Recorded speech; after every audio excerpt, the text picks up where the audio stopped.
जब 2007 में हमारी पूर्ण बहुमत की सरकार बनी थी, तब माननीय बहन जी से मैंने कई बार आग्रह किया था कि माननीय बहन जी, जिस नीति के तहत आप इस बार सरकार चला रही हैं वो अच्छी नहीं है। आने वाले दिनों में हम लोगों को इसका खतरा होगा और परिस्थितियां हम लोगों के खिलाफ चली जाएंगी। सब लोगों से ने मिल करके इस बात को तय किया कि अब बहुजन समाज पार्टी जो उत्तर प्रदेश में माननीय बहन जी देख रही हैं, ये पेड़ हमारा बहुत कमज़ोर हो रहा है और आने वाले दिनों में लगता है कि ये बहुत कमज़ोर होकर के गिर भी सकता है। कि मानवर कांशीराम, जिन्होंने बहुजन समाज के लिए अपना परिवार त्याग दिया था, नौकरी कर रहे थे, आईएएस रैंक के अधिकारी थे, डीआरडीओ में अधिकारी थे वो, लेकिन उन्होंने नौकरी छोड़ करके बहुजन समाज में अपना पूरा का पूरा जीवन समर्पित कर दिया था। उस समय जब मानवर कांशीराम साहब ने इस देश में साइकिल चला करके इस समाज को तैयार करने का काम किया, हम लोग उनके पीछे चल करके यहाँ तक ले आए, तो मानवर कांशीराम साहब जो 1 रुपया 1 वोट 1 नोट की बात करते थे, समाज इकट्ठा करके देता था और मानवर कांशीराम साहब उस समाज के ऊपर ही खर्च कर देते थे। अंतिम दिनों में जो उन्होंने कहा था कि जिस कारवां को बड़े त्याग, तपस्या और बलिदान से मैं यहाँ तक खींच के लाया हूँ, उसे हो सके तो आगे बढ़ाने का काम करना, अगर ना हो पाए तो जहाँ वो कारवां हो वहीं रोक के रखना, पीछे मत जाने देना। हमारी बहुजन समाज पार्टी से 1 सीट निकला जो उमाशंकर सिंह जी ने जीता, और वो अपने बलबूते जीते, पार्टी के बदौलत नहीं जीते, अपने बलबूते जीते। और इस बार जो पार्लियामेंट का चुनाव था उसमें हमारा जो ग्राफ है वोट का इतना नीचे उतर गया कि हम 0 पर आ गए। तो ये बैक नहीं जा रहा है, पीछे नहीं जा रहा है, तो क्या ये आगे बढ़ रहा है? कि माननीय बहन जी ने जो उभरता हुआ एक हमारा दीपक दिखाई दे रहा था, उसको भी माननीय बहन जी ने इस लोकसभा में रोकने का काम किया। तो उनकी क्या मंशा है, इस बात को हम लोग नहीं जानते। साथियों नमस्कार, मैं हूं रजनीश और आप जन आदर्श भारत देख रहे हैं। इस वक्त हम उत्तर प्रदेश के वाराणसी में हैं और उत्तर प्रदेश का जो पूर्वांचल है वो राजनीति के लिए बहुत ज़्यादा मशहूर है। पूर्वांचल में एक से एक जो राजनेता हुए, चाहे क्रांतिकारी हुए, वो पूर्वांचल राजनीति की वो धुरी रही है जो देश के सबसे बड़े सूबे की राजनीति को हमेशा उलट और पलट किया है। और यहाँ की जो तस्वीरें हैं हमेशा बदलती रही हैं। हमारे साथ राजनीति से जुड़े हुए वो शख्स हैं, वो मेहमान हैं जिनसे आज आपको मिलवाने जा रहे हैं। पिछले कई दशकों से वो राजनीति कर रहे हैं। राजनीति वो भी ऐसी जिसको मानवर कांशीराम साहब ने उत्तर प्रदेश की धरती पर खड़ा किया था। पहली बार बहुजन समाज के हाथों में उन्होंने इस देश के सबसे बड़े सूबे की सत्ता सौंपी थी। वहीं हमारे साथ बहुजन समाज पार्टी के पूर्व में विधायक रहे और पूर्व में राज्य मंत्री रहे शारदा प्रसाद जी हमारे साथ हैं। बहुत बहुत स्वागत है सर आपका। बहुत बहुत धन्यवाद भाई आपका। आज हम इसलिए मुलाकात करने के लिए आए हैं कि हमको पता चला, कुछ चीज़ें पता चली है कि आप खुद, अब बहुजन समाज पार्टी को तो बहुत पहले आपने छोड़ दिया और बहुजन समाज पार्टी में जो नेताओं की, बहुत ज़्यादा नेताओं की उपेक्षा हो रही है, उसके बाद आप जो है पार्टी का गठन करने जा रहे हैं। तो ये बहुजन समाज के लिए कितना बड़ा प्रभावी होगा, कितना प्रभाव डाल पाएंगे उस पर? तो सबसे पहले हम इसी से चर्चा करते हैं। देखिए, बहुजन समाज पार्टी को हमने 2016 में छोड़ा क्योंकि बहुजन समाज पार्टी बैक हो रही थी और माननीय बहन जी जो बहुजन समाज पार्टी की नेता हैं उनका हम सम्मान करते हैं और उनसे कई बार हमारी मुलाकात हुई और उत्तर प्रदेश की हालात पर कई बार उनसे चर्चा भी हुआ। जब 2007 में हमारी पूर्ण बहुमत की सरकार बनी थी, तब माननीय बहन जी से मैंने कई बार आग्रह किया था कि माननीय बहन जी, जिस नीति के तहत आप इस बार सरकार चला रही हैं वो अच्छी नहीं है। आने वाले दिनों में हम लोगों को इसका खतरा होगा और परिस्थितियां हम लोगों के खिलाफ चली जाएंगी। उसका परिणाम यही हुआ कि 2012 में हमारी पार्टी पीछे चली गई, हमारे विधायक घट करके पिछले पावदान पर चले गए और उसके बाद हमको माननीय बहन जी ने 2014 में पार्लियामेंट लड़ने के लिए कहा था। 2014 में मैंने सोनभद्र से पार्लियामेंट लड़ा। परिस्थितियां थोड़ी ऐसे बदली कि एक समय ऐसा आया कि लास्ट पीरियड में कि सोनभद्र जनरल हो गया, मिर्ज़ापुर सुरक्षित हो गई। तो मैंने माननीय बहन जी से आग्रह किया था कि हमको जो है भाई इतना मेहनत किए हैं, उसके बाद हमको जो है मिर्ज़ापुर दे दीजिए, हमारा गृह जनपद है और हम वहाँ से लड़ लेंगे क्योंकि मैं तैयारी कर चुका हूँ। तो माननीय बहन जी ने किसी से बात की थी, उसको दे दी। तो फिर 1 महीने के बाद सोनभद्र जो है वो सुरक्षित हो गया, मिर्ज़ापुर फिर जनरल हो गया, अपने जगह पर पहुंच गया। तो मैंने माननीय बहन जी से आग्रह किया, उन्होंने अपनी कुछ शर्तें रखी। फिर हमें शर्तें थोड़ी ये लगा कि मैं बहुत मेहनत किया हूँ तो अब थोड़ी शर्त तो माननी पड़ेगी। तो मैंने उनकी शर्तों को पूरा किया और फिर जाकर के मैंने 2014 में चुनाव लड़ा। चुनाव हार गए हम, क्योंकि उत्तर प्रदेश की हालात जो है पीछे जा रही थी। तो मैंने वहाँ जो है 1,85,000 के आसपास वोट पा करके मैं दूसरे स्थान पर रहा। भारतीय जनता पार्टी ने वहाँ जीता।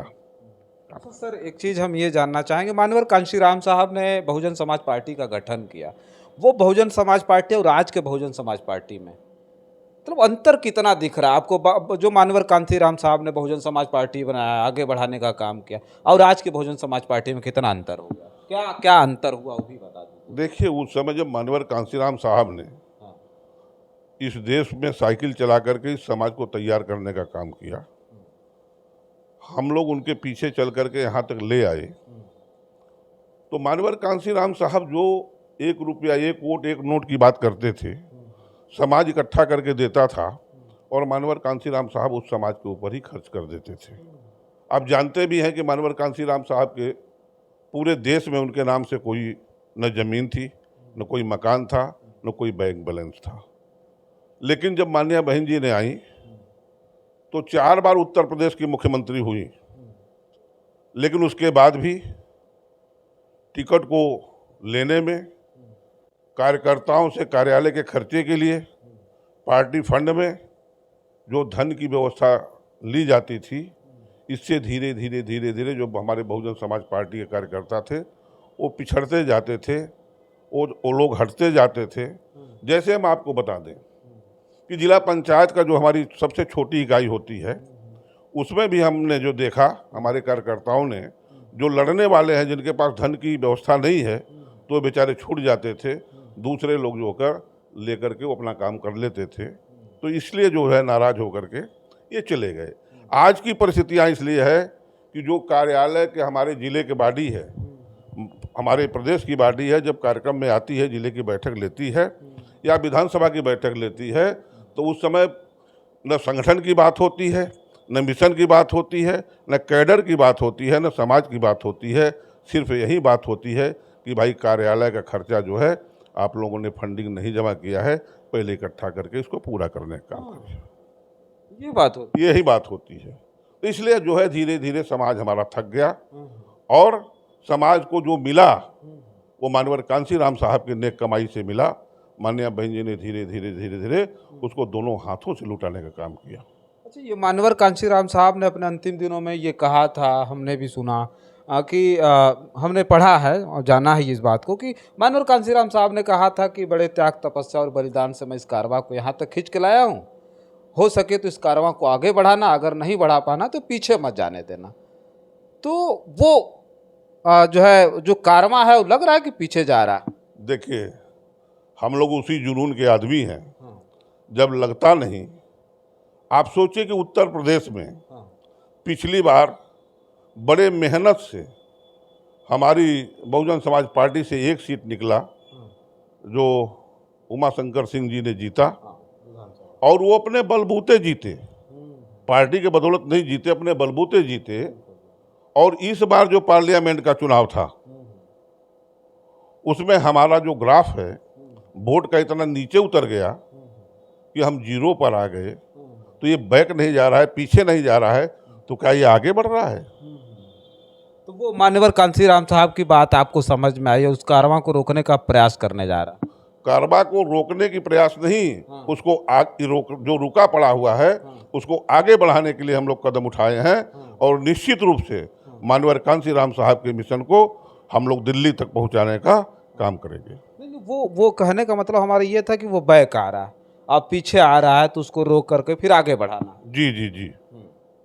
तो ये जो है बहुजन समाज पार्टी में पिछले दिनों अभी आकाश आनंद की बड़ी चर्चा थी। आकाश आनंद आए, बड़े बड़े मंचों से बड़ी बड़ी बात कर रहे थे, बहुत कुछ उन्होंने कहा, और उसके बाद स्थिति इस प्रकार की हुई कि उनको हटा दिया गया। उनको जो है उनका उत्तराधिकारी बनाया गया था, वहां से उनको हटा दिया गया, सारी रैलियों को निरस्त चुनाव में कर दिया गया। उसको लेकर के क्या प्रतिक्रिया आपकी? देखिए वही तो है कि उसी को हम लोग ध्यान में रखते हुए ये फैसला लिया गया है। क्या ध्यान में रखते हो? यही कि माननीय बहन जी ने जो उभरता हुआ एक हमारा दीपक दिखाई दे रहा था, उसको भी माननीय बहन जी ने इस लोकसभा में रोकने का काम किया। तो उनकी क्या मंशा है इस बात को हम लोग नहीं जानते। तो भाई उनकी मंशा क्या है इस पर हम लोग क्यों विचार करेंगे?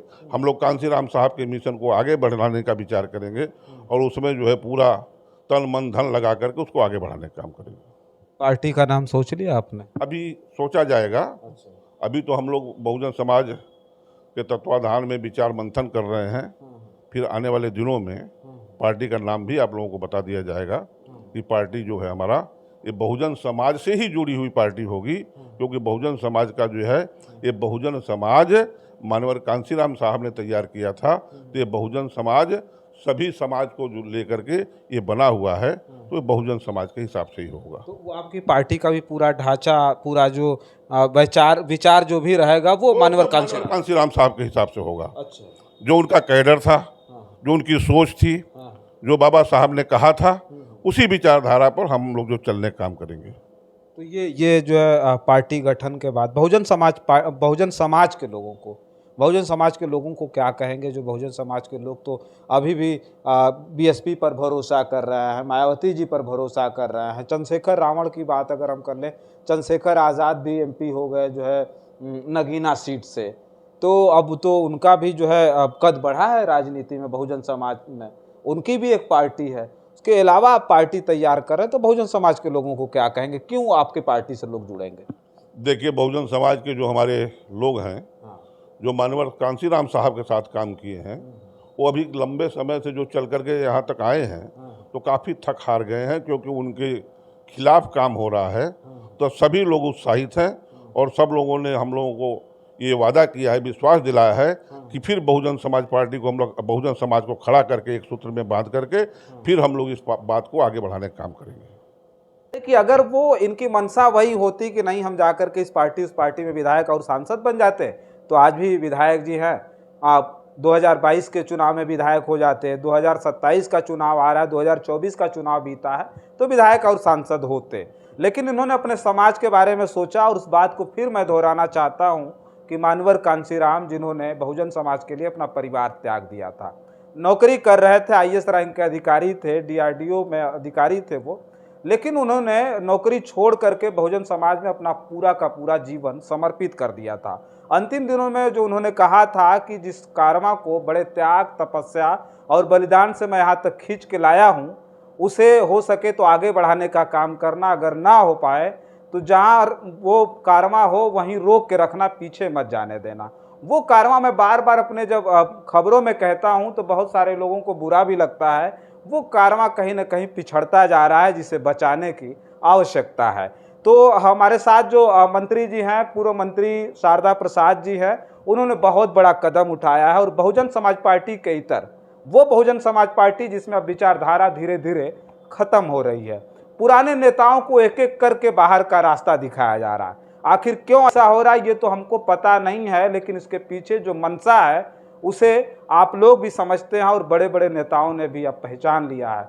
उसका ही परिणाम रहा कि 2024 के इस चुनाव में एक भी सीटें बहुजन समाज पार्टी नहीं जीत पाई, बल्कि उसका ग्राफ भी गिर गया। अब तो खतरे में अब तो जो है बहुजन समाज पार्टी राष्ट्रीय पार्टी थी, अब तो उसके ऊपर खुदे खतरा मंडराया हुआ।